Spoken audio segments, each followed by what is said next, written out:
Hi all, welcome to football arena. നിലവിൽ Inter മയാമിക്ക് വേണ്ടി മോശമല്ലാത്ത രൂപത്തിൽ കളിക്കാൻ സൂപ്പർ താരം ലയണൽ മെസ്സിക്ക് കഴിയുന്നുണ്ട്. പക്ഷേ പ്രതീക്ഷിച്ച പോലെ തിളങ്ങാൻ ഇന്റർ മയാമിക്ക് കഴിയുന്നില്ല. അതുകൊണ്ട് തന്നെ പരിശീലകനായ ഹവിയർ മഷരാനോക്കൊക്കെ വലിയ രൂപത്തിലുള്ള വിമർശനങ്ങൾ ഏൽക്കേണ്ടി വരുന്നുണ്ട്. ഏതായാലും മെസ്സിയുടെ ഇന്റർ മയാമിയുമായുള്ള കോൺട്രാക്റ്റ് ഡിസംബറിലാണ് അവസാനിക്കുക. അതായത് ഈ വർഷത്തോടു കൂടി മെസ്സിയുടെ കോൺട്രാക്റ്റ് അവസാനിക്കും. ഈ കോൺട്രാക്റ്റ് മെസ്സി പുതുക്കിയേക്കും, അതിനുള്ള ചർച്ചകൾ പുരോഗമിച്ചു വരുന്നു എന്ന വാർത്തകളായിരുന്നു നേരത്തെ പുറത്തേക്ക് വന്നിരുന്നത്. പക്ഷേ ഇപ്പോൾ കാര്യങ്ങൾ അങ്ങനെയല്ല പോകുന്നത്. അത്ര ഒരു പുരോഗതി ഈ കാര്യത്തിൽ രേഖപ്പെടുത്തിയിട്ടില്ല. ഇന്റർ മയാമിയുമായി ബന്ധപ്പെട്ട വാർത്തകൾ റിപ്പോർട്ട് ചെയ്യാറുള്ള ഹൊസെ അർമാൻഡോ പുതിയ അപ്ഡേറ്റ് നൽകിയിട്ടുണ്ട്.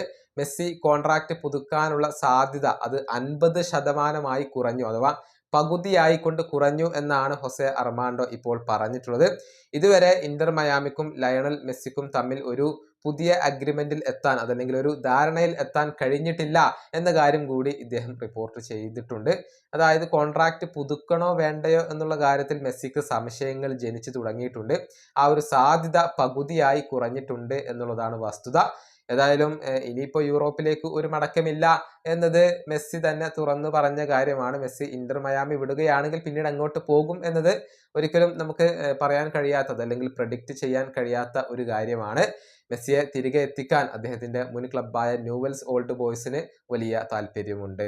ഈ വീഡിയോ അവസാനിപ്പിക്കുന്നു. അടുത്തൊരു വീഡിയോ കാണാം.